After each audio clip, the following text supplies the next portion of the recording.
Welcome to the day in the life of a business analyst within the banking industry. This day in the life won't be one of these where you see me standing up at 4 a.m. or going to the gym. No, this one will be focused on my business day only. So you get insights into my schedule, my meetings as a business analyst, my day-to-day tasks, and also my outcome.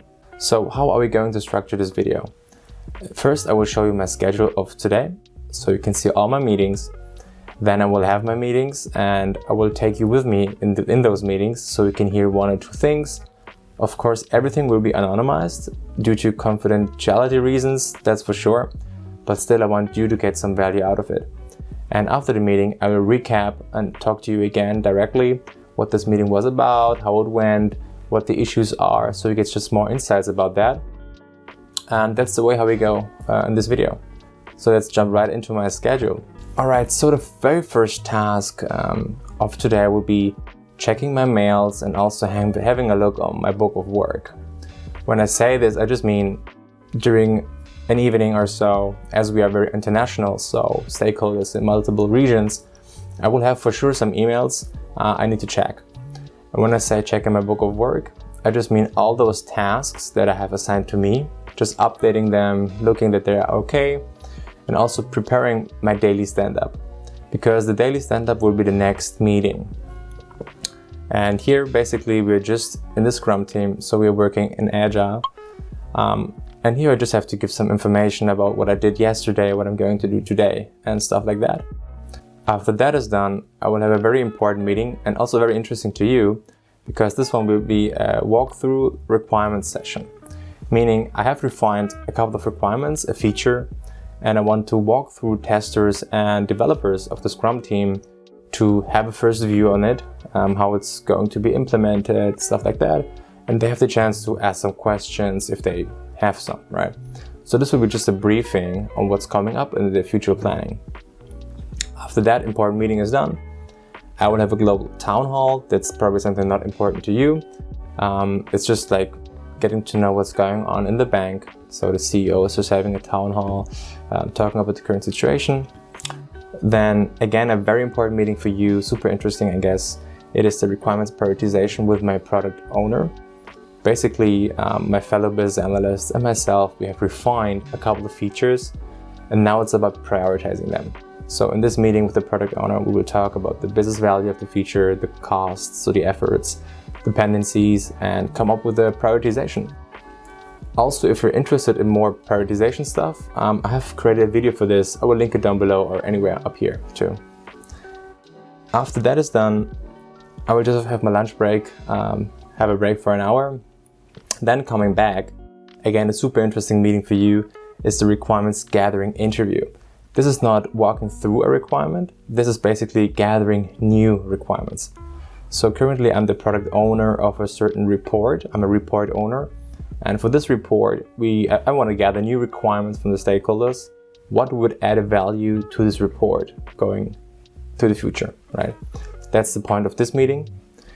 And then I've blocked out 2 hours straight for writing and documenting a couple of requirements that we have captured here. I think it's really key as a business analyst to block time out for this. And also I try to show you some results of what I've documented so you can see hands-on requirements writing. So towards the end of the day, I will have some defect analysis. So we'll just analyze the defects that we have, try to group them into a couple of buckets, find the root cause maybe. That's one task of today. And also I will test some fixed defects. So currently I'm also doing some testing, some quality assurance. And I'm just testing if the fix of the developer is correct and accurate, or if I have to assign it back to the developer. In the end of the day, finally, I will have some trainings. I think it's very key as a business analyst to stay up to date, meaning block out your calendar for trainings and educate yourself even more, right? So do this, I don't know, once a week, once every other week, whatever it is. Block out some time and get educated about what you're interested in. Good, that's my schedule of today. I would say in a couple of minutes my schedule will start. So I will start working and let you be with me today.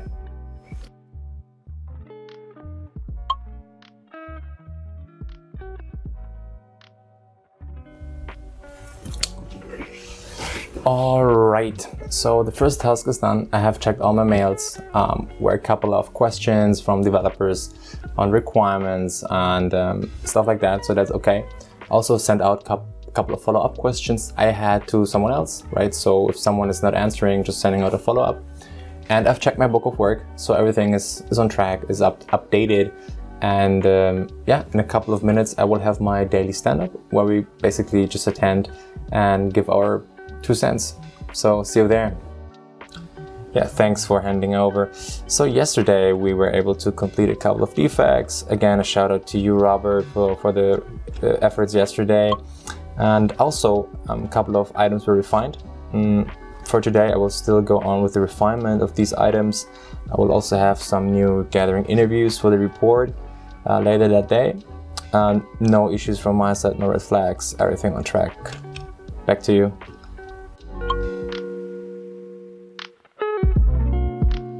Bye-bye. Bye.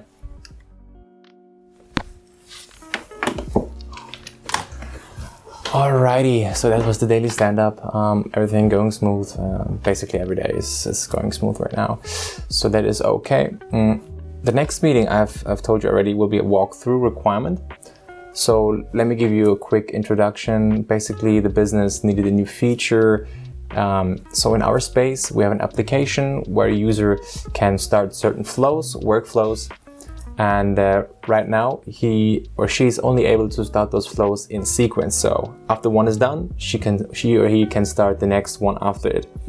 But the requirement will be to have these in parallel, basically, right? So this is the whole requirement I've worked on and refined, and now I have a walkthrough with the developers and testers so they get some insights about this and understand that. So yeah, see you there in the meeting. Hey there, good morning everyone, good afternoon, how's it going? Yeah, not too bad actually, not too bad. It's almost weekend, so yeah, exactly. I think we can start, we are complete right now. First of all, first things first, thanks for joining today for the walkthrough we want to talk about. I've set in the meeting agenda already a couple of points. Have you been able to read that first? Cool, yeah. So let me walk through this requirement. First, let's do it like this. Yeah, I'm working through the requirement, and if you have questions, you can just ask right away, okay? Yeah, no. Well, actually, yeah, as of right now, this is only possible for a new case, right? So if both entities are new. And we want to make this also happen for all the other cases, like existing, new existing, right? Exactly, for all these cases. Yeah. That's what I mean with this diagram, exactly. Correct. And all other details, just for your reference. So we have the Jira where I've documented all that, and the Confluence page where even more is on it, right? So that's the requirements are there, right? Alrighty, so the requirements walkthrough was good, was okay. I've been there with 2 developers and 2 testers, going through the requirement. I have just told you with the prioritization of the workflows. Here and there were a couple of questions specific to our case, but in the end it's okay. Everything is refined and successful. So I would say it was a success. Good. So now I have a town hall already in 2 minutes. I will kind of like skip that in the video because it will be interesting to you. And then we will start with the important meeting. Now it's a very important one then. The requirements prioritization with the product owner. So stay tuned, we will jumpily go there in a couple of seconds. So we are back. Requirements prioritization call begins now, so stay tuned and let's have some fun. So I also have a couple of requirements. They have already been refined and I have confirmed them with the developers on their effort estimation, right? So for the first one, exactly, we have a roughly 5 story point estimation. All right, this was the requirements prioritization. So actually, there are so many ways to prioritize requirements. Like I've mentioned at the beginning, I've made a video for this, so please make sure to watch that too. What we did basically is a financial analysis on those requirements and the Moscow, meaning what is a must-have, what is a should-have, what is a could-have, and what is a won't do, basically, right? So it always depends on your context, what is the best technique to prioritize, but it always comes down to value and dependencies, right? That's the key in all prioritizations in the end. Cool, all right, so this meeting is also done. That's the first half of the day. I will have my lunch and then we will see us again for the requirements gathering interview. Also a very important one for you. See you then. I wanted to schedule something for gathering new requirements. We have tested our report now for the last dry run and dress rehearsal. And I want your feedback on what went good in the report, what needs just some improvement. Do we have maybe some issues like defects? That's the main purpose of this session today. I just want to go through with you and gather some new requirements to add more value. It's not exportable in Excel, that's correct. It's just, in this framework. You can see it then in the web browser, Okay, many of your stakeholders will work with Excel. So an Excel export function would be something good, you say? I see that one coming, Agree. Would make sense, especially in your use case. Change the requirement then. Let me note that down.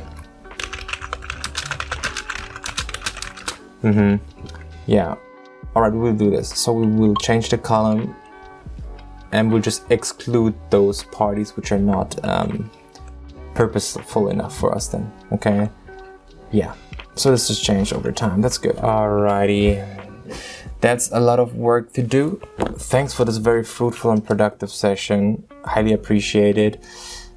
I will come back with a draft and then we can rediscuss the requirements we just talked about.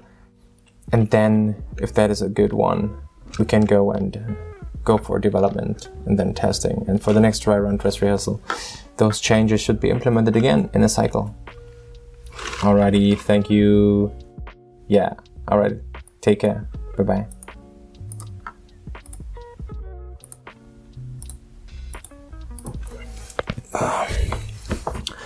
Alright, this was a very good session.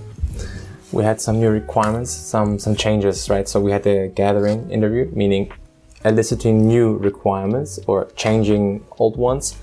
As in the project, things just change, right? We have some dress rehearsals, dry runs, where we see, okay, it's not working the way we just thought it would work, the report. So basically this report is just showing the data quality.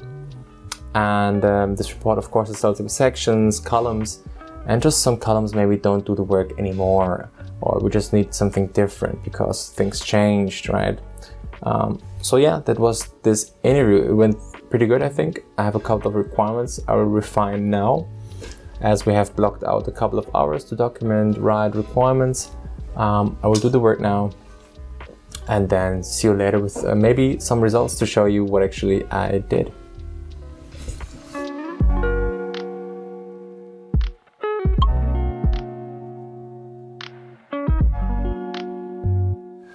Alright, so I have now spent roughly 2 hours to refine a couple of requirements, and I want to go with you through one of these, right?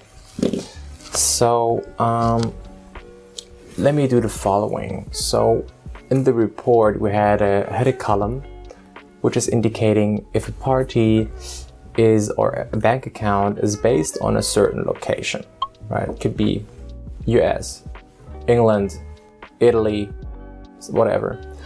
And basically we have entered this column because based on the location, the team in the end, the IT department or the whoever's debugging it, if we have data quality issues, has to differentiate between locations. So for example, for a British client, the person has to do something different than for a US client, right? That's why we had this column in the end. But now things just changed. We don't need that anymore. We just need to exclude clients from a certain location, right? So we need to remove the column and just into report integrate that a couple of parties or bank accounts which have the location US or England are just excluded because they're not necessary for the report anymore. That's a requirement change. And how would I document that actually, right? So how would I document that? What should we do? So we could write a user story for this, what I did. So basically, as a user of the report, I want to be able to see only clients from the locations A, B, and C, so that the need to have rule is fulfilled.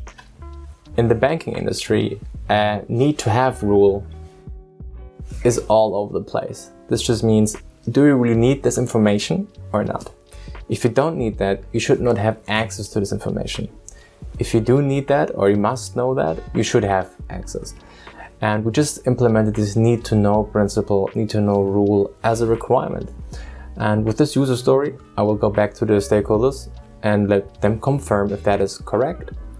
And if that's the case, I will go to the developers and made a more concise requirement, meaning what has to be changed in the SQL query behind this report, for example, right? This is then the end-to-end chain. Of course, there are some other examples I have written down, but I think this one should give you an example of what I've written as a requirement right now, as user story. Cool, so the last couple of tasks of the day. I will now analyze a couple of defects and then we will test something. And in the end, having a training. That's basically the rest of the day, the last couple of hours. So let's go and let's start with that.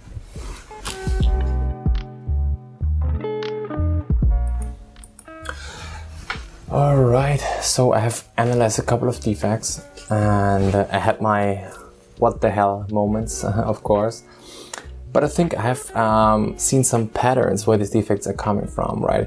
So from the defect, the error message itself, I have seen that one application within the whole chain, end-to-end chain, is probably failing. So the cause is probably with them. So it's an upstream or downstream problem, depends on how you want to see it.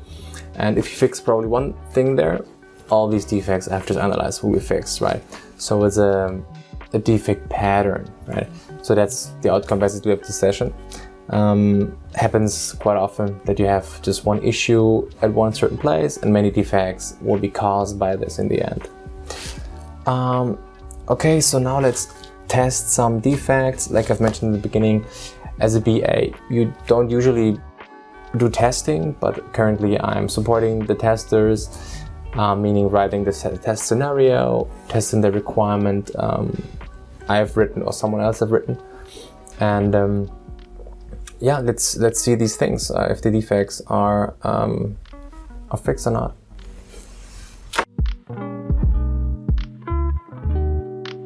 Alright everyone, it's already pretty late. It's about 5 p.m. right now. So the last hour I will spend doing my training, like I've mentioned to you in the beginning. It's really important. Stay up to date and educate yourself with topics you're just interested in. Be it some techie stuff, something else about business analysis. Just stay up to date, and that's it basically. Thanks for watching. Take care. Bye-bye.